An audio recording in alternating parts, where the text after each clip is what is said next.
Cabinet కూర్పుపై Chandrababu కసరత్తు చేస్తున్నారు. జనసేనకు 3 కీలక శాఖలు కేటాయించే యోచనలో చంద్రబాబు ఉన్నట్లు తెలుస్తోంది. పవన్ కు డిప్యూటీ సీఎంతో పాటు పంచాయతీరాజ్ గ్రామీణాభివృద్ధి శాఖ కేటాయిస్తారని సమాచారం.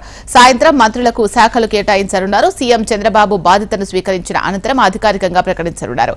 ఎవరెవరికి ఏ శాఖలు కేటాయించాలి అనే దానిపై కసరత్తు ఒక కొలికొచ్చినట్లు తెలుస్తోంది.